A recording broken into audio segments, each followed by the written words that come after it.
Bienvenue dans la première vidéo de formation dédiée à l'échographie abdominale. Vous verrez que dans cette vidéo, nous allons aborder l'ensemble des principes physiques dédiés à l'échographie. Je sais que c'est un élément qui est assez rébarbatif, mais vous allez voir qu'il est important de connaître ces principes physiques pour pouvoir ensuite les intégrer à la pratique de l'échographie. J'ai fait en sorte dans cette vidéo d'être le moins pénible possible et vous allez voir que l'on ne va pas s'ennuyer. Allez, c'est parti, on rejoint mon écran. Alors, la première chose que l'on va faire, c'est vous poser des questions.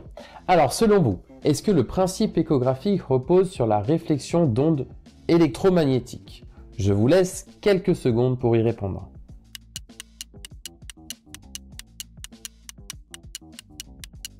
Eh bien, c'est faux. Je vais vous expliquer pourquoi. Le principe échographique repose sur la propagation et la réflexion d'ondes ultrasonores, à savoir des ondes mécaniques.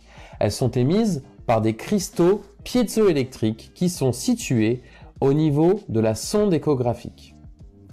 Ces cristaux piézoélectriques constituent ce qu'on appelle une plaque piézoélectrique qui a pour objectif de convertir l'influx électrique en un flux mécanique. Comment cela se réalise? Au contact de l'électricité, ces cristaux piézoélectriques vont se mettre à vibrer et en vibrant, ils vont transmettre des ondes ultrasonores au tissu sous-jacent. Quelques petites notions à retenir concernant les ondes ultrasonores. Une onde ultrasonore est dotée d'une amplitude, d'une fréquence et d'une direction. L'amplitude est importante et correspond à l'énergie de l'onde ultrasonore envoyée au tissu sous-jacent. Elle est utile pour la création d'une image échographique, nous allons le voir par la suite. La fréquence est utile pour l'utilisation du Doppler en particulier. Elle est également utile pour observer de manière plus ou moins précise des tissus à une profondeur donnée. Comment cela se traduit-il de façon concrète lorsque l'on réalise une échographie abdominale? Nous avons l'influx électrique qui arrive par le câble connecteur de la sonde ultrasonore. Au contact des cristaux piézoélectriques, l'électricité va provoquer une vibration de ces cristaux. Cet influx électrique est envoyé sous forme de salve, c'est-à-dire qu'il y aura un temps où la sonde sera en phase émettrice et un temps où la sonde sera en phase de réception. Lorsque l'influx électrique arrive au niveau de la plaque piézoélectrique, cette dernière va se mettre à vibrer. Les cristaux à l'intérieur de cette plaque vont se mettre à vibrer. Cela va entraîner la création d'une onde ultrasonore avec une certaine amplitude et une certaine fréquence. Cette onde ultrasonore va ensuite être émise dans le tissu sous-jacent. L'onde ultrasonore va ensuite, à un certain endroit, devoir se réfléchir. L'onde ultrasonore va se réfléchir lorsqu'elle arrivera au niveau d'une interface acoustique. Une interface acoustique, c'est une interface entre deux tissus ayant une impédance acoustique différente, nous allons l'aborder par la suite. Cette onde ultrasonore va arriver au niveau de cette interface et va se diviser en deux portions. Une onde ultrasonore transmise et une onde ultrasonore réfléchie qui va remonter à la sonde. Comme vous pouvez le constater sur ce schéma, l'onde ultrasonore transmise et l'onde ultrasonore réfléchie ont une amplitude moindre par rapport à l'onde ultrasonore incidente. En effet, lors d'une réflexion de l'onde ultrasonore, cette dernière va perdre en énergie et va se diviser en deux, une énergie réfléchie et une énergie transmise. L'onde ultrasonore réfléchie va ensuite remonter au niveau de la sonde. La plaque piézoélectrique est passée en phase de réception et en phase de réception, la plaque piézoélectrique va se mettre à vibrer et en vibrant, elle va entraîner la création d'un message électrique. Ce message électrique va ensuite retourner à l'ordinateur qui va l'intégrer pour créer l'image échographique. Par ailleurs, lors de l'émission de l'onde ultrasonore, un chronomètre est lancé par l'échographe et chaque onde ultrasonore qui a été réfléchie et qui remonte au niveau de la sonde échographique va être enregistrée avec une certaine durée. Et cette durée va être traduite en profondeur. Une onde réfléchie qui met plus de temps à revenir à la sonde sera traduite par étant une onde qui a été réfléchie plus en profondeur. Sur ce schéma, l'onde qui a été transmise a été réfléchie au niveau d'une seconde interface et elle aura mis par conséquent plus de temps à revenir vers la sonde.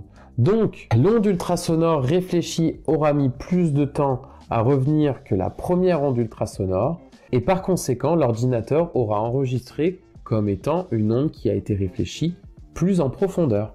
Pour faire un petit schéma récapitulatif, nous avons l'ordinateur qui envoie l'influx électrique au niveau de la sonde. Ces ondes ultrasonores vont être réfléchies de manière plus ou moins forte en fonction de la différence d'impédance acoustique, nous allons le voir juste après. Plus l'onde ultrasonore aura mis du temps à revenir à la sonde échographique, et plus cette onde sera caractérisée comme étant une onde réfléchie en profondeur. L'onde ultrasonore remontant à la sonde va provoquer une vibration de cette sonde qui est passée en phase de réception. Et la vibration de la plaque piézoélectrique va entraîner la création d'un flux électrique qui va revenir à l'ordinateur, et l'ordinateur va ensuite enregistrer l'ensemble des informations de toutes les ondes ultrasonores qui ont été réfléchies pour créer ainsi une image avec une certaine profondeur.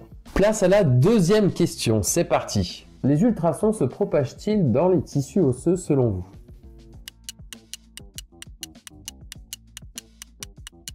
Eh bien, c'est vrai. Les ondes ultrasonores se propagent dans tous les tissus. Nous allons aborder dans cette diapositive la notion d'impédance acoustique. Qu'est-ce que l'impédance acoustique? C'est la capacité d'un tissu à empêcher la propagation d'une onde ultrasonore, à résister en fait à la propagation de l'onde ultrasonore. Par conséquent, l'air, étant très peu résistant au passage d'une onde ultrasonore, va avoir une impédance acoustique extrêmement faible. Contrairement à l'os, qui lui est très résistant au passage de l'onde ultrasonore et va donc avoir une impédance acoustique très élevée. Passons à présent aux tissus présents dans l'abdomen d'un animal. Les liquides sont assez peu résistants au passage de l'onde ultrasonore. Ils les laissent plutôt bien passer. C'est pourquoi ils ont une impédance acoustique qui est assez faible, contrairement aux muscles qui sont un peu plus résistants au passage de l'onde ultrasonore. Et donc ils ont une impédance acoustique qui est légèrement plus élevée que celle de l'eau. J'espère que vous avez retenu cette notion d'impédance acoustique car nous allons maintenant aborder la notion de différence d'impédance acoustique. Car c'est cette différence d'impédance acoustique qui va être responsable de la réflexion plus ou moins importante de l'onde ultrasonore. Les ultrasons se propagent donc dans tous les tissus, y compris ceux minéralisés comme l'os. Et c'est la différence d'impédance acoustique qui va entraîner la réflexion plus ou moins importante des ondes ultrasonores. Par conséquent, les tissus aériques comme le poumon, ou les tissus très denses comme les tissus osseux, provoquent une réflexion quasi totale des ondes ultrasonores et provoqueront ainsi une interface qu'on appellera hyperéchogène, une interface très blanche. C'est pourquoi il est important de tondre systématiquement votre animal lors de la réalisation d'un examen échographique. Alors, on va se calmer, on peut ne pas les tondre, mais pour débuter, je vous conseille de réaliser une tonde de votre animal. En tondant l'animal, nous allons retirer les poils qui piègent souvent des bulles d'air et qui nous empêchent d'obtenir une image échographique correcte. Par ailleurs, il sera important d'utiliser du gel échographique car il va nous permettre de retirer l'interface entre l'air et la peau, entre la sonde, l'air et la peau. Le gel échographique va nous permettre d'avoir un contact parfait entre notre sonde et la peau. Abordons maintenant la notion d'hyperéchogénicité et d'hypoéchogénicité. Nous parlerons comme ça dans la formation. L'hyperéchogénicité correspond à une image plutôt blanche, voire très blanche sur l'échographie. Elle est due à une différence d'impédance acoustique très élevée au sein d'une interface entre deux tissus. Prenons l'exemple de la rate.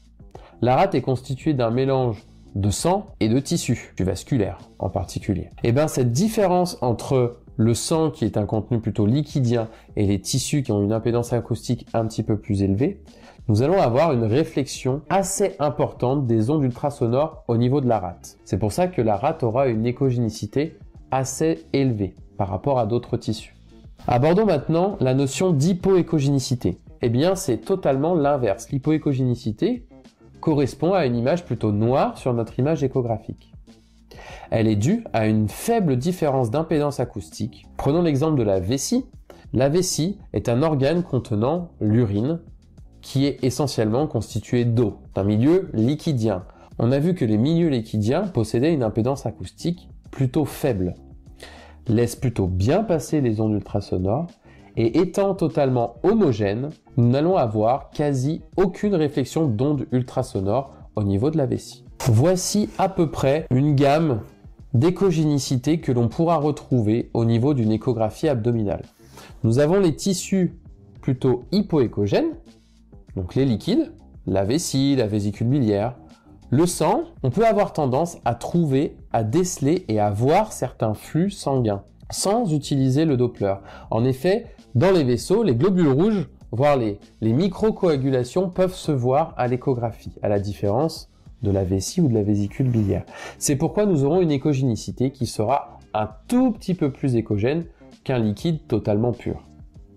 Ensuite, nous aurons les tissus fortement vascularisés. Donc je prends l'exemple des reins, du foie, de la rate. Puis nous aurons les tissus avec une interface hyperéchogène. Par exemple, une interaction entre des tissus et de l'os ou des tissus et de l'air. Nous sommes ici sur la coupole diaphragmatique, nous avons le foie qui se trouve ici. Nous sommes sur une interface à très forte différence d'impédance acoustique et par conséquent, les ondes ultrasonores auront tendance à se réfléchir dans leur quasi-totalité. Petite astuce pour retenir les différentes échogénicités présentes dans un abdomen de chien ou de chat, c'est celle-ci, la prostate de Raffarin. Je ne sais pas si vous connaissez cet homme politique assez ancien, assez âgé, mais c'est un moyen mémotechnique. La prostate de Raffarin. Vous avez, dans l'ordre décroissant d'échogénicité, l'ensemble des organes abdominaux, à savoir la prostate, qui est plus échogène que la rate, qui elle-même est plus échogène que le foie, qui lui-même est plus échogène que la corticale rénale, qui elle-même est plus échogène que la médullaire rénale. Voici un exemple. Nous avons ici la prostate, qui elle-même est plus échogène que la rate, qui elle-même est plus échogène que le foie, qui lui-même est plus échogène que la corticale rénale, qui elle-même est plus échogène que la médullaire rénale. Conclusion concernant le principe échographique. Troisième question. L'image échographique formée correspond à une multitude de points pouvant aller du noir au blanc. Un point correspondant à une onde reçue. Par conséquent, plus l'amplitude de l'onde réfléchie en ce point augmente, et plus le point devient blanc. Est-ce que, selon vous, c'est vrai ou c'est faux? Eh bien, c'est vrai, c'est exactement la définition de l'échographie. Voici donc un schéma récapitulatif. Vous avez votre sonde échographique qui envoie une onde ultrasonore. Cette onde ultrasonore va se réfléchir au fur et à mesure qu'elle va rencontrer des interfaces d'impédance acoustique différentes. Et on peut constater qu'au niveau des interfaces présentant une faible différence d'impédance acoustique, l'onde réfléchie va avoir une amplitude plutôt faible. A contrario, lorsque nous aurons une interface d'impédance acoustique beaucoup plus élevée, nous pouvons nous rendre compte que l'amplitude de l'onde ultrasonore qui a été réfléchie est beaucoup plus importante, ce qui correspond au principe échographique de base. L'ordinateur va enregistrer l'amplitude de l'onde ultrasonore réfléchie, le temps de retour de l'onde ultrasonore, et va ensuite le traduire sur l'image échographique comme étant une image plus claire ou plus sombre à une profondeur donnée. Si entre 3 et 4 millisecondes, l'ordinateur n'a rien reçu comme message électrique, il traduira cela comme étant anéchogène, totalement noir. En revanche, si l'onde échographique réfléchit à une amplitude quasi équivalente à celle qui a été envoyée, il traduira cela comme étant une image très blanche à cette profondeur donnée. Pour résumer, une onde échographique est donc une onde mécanique, une onde ultrasonore. Le principe échographique repose sur le principe de réflexion d'une onde ultrasonore. La profondeur correspond à la durée de retour de l'onde réfléchie. Plus une onde met du temps à revenir à la sonde, et plus elle est allée en profondeur. Et la réflexion d'une onde émise dépend de la différence d'impédance acoustique entre deux milieux. Plus la différence entre les deux milieux sera élevée, et plus l'onde réfléchie aura une amplitude élevée. Plus l'amplitude de l'onde réfléchie sera élevée, plus la plaque piézoélectrique vibrera et transmettra un message électrique puissant. Et plus le point échographique à cette profondeur sera blanc sur l'image échographique. Vous additionnez toutes les ondes ultrasonores qui ont été envoyées dans différentes directions et vous obtenez ainsi votre image échographique. Abordons maintenant le principe Doppler. Quatrième question. L'effet Doppler dépend du changement d'amplitude de l'onde ultrasonore au contact d'un élément en mouvement. Est-ce que c'est vrai ou est-ce que c'est faux? bien, c'est faux. Comme on l'a dit précédemment, le principe Doppler repose sur le changement de fréquence. Abordons donc le principe Doppler. Il est aussi appelé l'effet Doppler-Fizeau. L'effet Doppler est dû à un changement de fréquence de l'onde ultrasonore lorsqu'elle va rencontrer un élément en mouvement. La fréquence va augmenter si le flux se dirige vers la sonde.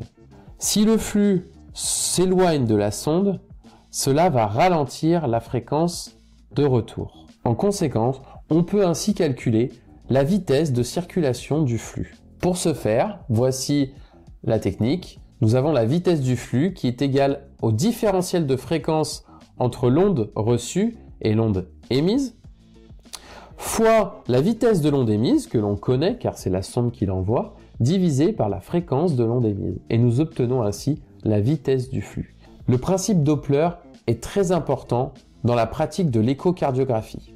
Elle est un petit peu moins importante pour la pratique de l'échographie abdominale, toutefois, elle a son intérêt dans certains cas que nous aborderons par la suite. Les images que vous pouvez observer sont des images d'échocardiographie. Lorsque nous avons un flux qui remonte vers la sonde, il se traduira sur l'image échographique comme étant un flux positif, car la fréquence aura été accélérée. Le flux positif se traduira comme étant un flux qui va monter sur l'échelle positive.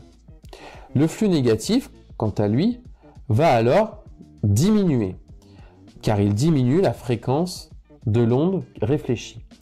Et il se traduira sur les Dopplers pulsés comme étant un flux qui va vers le bas. Le Doppler couleur traduit également le sens, la direction du flux. En effet, pour un flux qui monte vers la sonde, le flux sera traduit comme étant de couleur rouge. A contrario, un flux descendant sera traduit par une couleur bleutée. Lorsque nous aurons une turbulence, une accélération du flux, des couleurs vives s'ajouteront comme du jaune, du vert. Vous avez tout à fait la possibilité de modifier les couleurs sur un échographe, je vous le déconseille. Un flux se rapprochant de la sonde est donc un flux positif au Doppler continu et au Doppler pulsé et possède une couleur rouge, et un flux qui va s'éloigner de la sonde sera traduit comme étant un flux bleu au Doppler couleur et un flux négatif au Doppler pulsé et continu. Il existe donc trois types de Doppler que nous venons d'aborder. Le Doppler couleur, qui s'associe à une image bidimensionnelle de l'échographie, une image en 2 dimensions.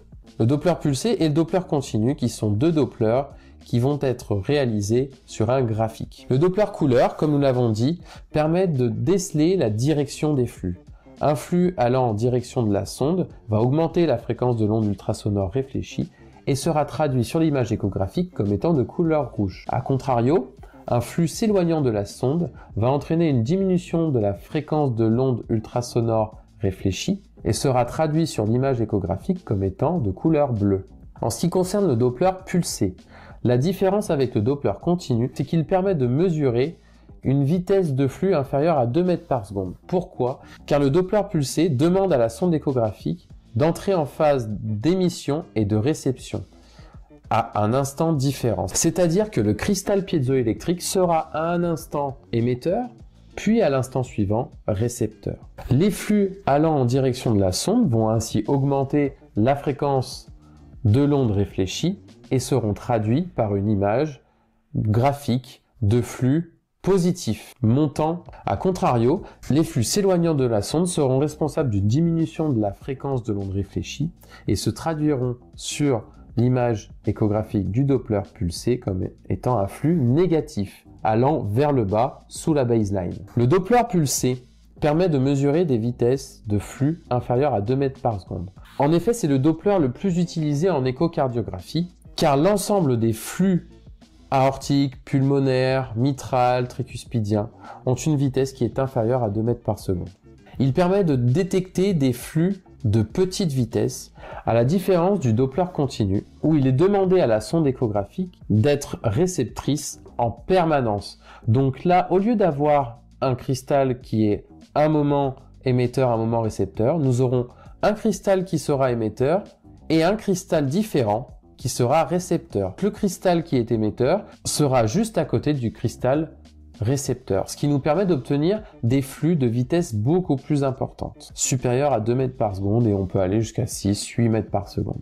Comme pour le Doppler pulsé, les flux qui viennent en direction de la sonde vont augmenter la fréquence de l'onde ultrasonore réfléchie et donc seront traduits sur le graphique comme étant un flux positif.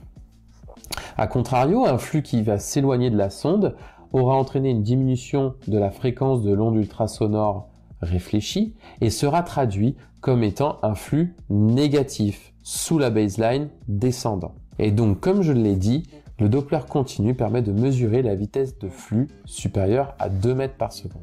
Quelles sont les utilités maintenant? Le Doppler est utilisé essentiellement en échocardiographie et les 3 Dopplers sont cruciaux pour l'apprentissage de l'échocardiographie.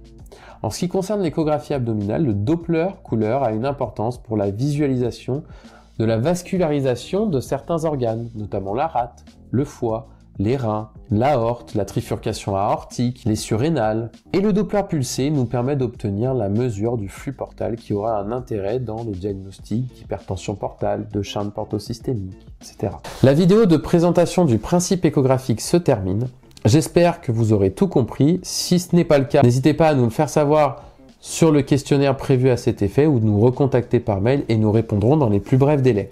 Je vous ai également mis de la biblio si vous souhaitez approfondir ces connaissances-là, notamment la thèse que j'ai réalisée à Alfort en 2019 concernant la création de parcours pédagogiques axés sur la simulation pour l'apprentissage technique de l'échographie. Je vous ai mis en plus 2 livres qui vous permettront d'approfondir un petit peu plus l'échographie abdominale si vous en avez besoin. Moi, c'est ceux que j'ai utilisés. J'ai aucun lien d'affiliation avec les personnes qui ont écrit ces livres, mais je les ai trouvés vraiment très bien faits. J'espère que ce contenu vidéo vous aura plu et je vous dis à la prochaine.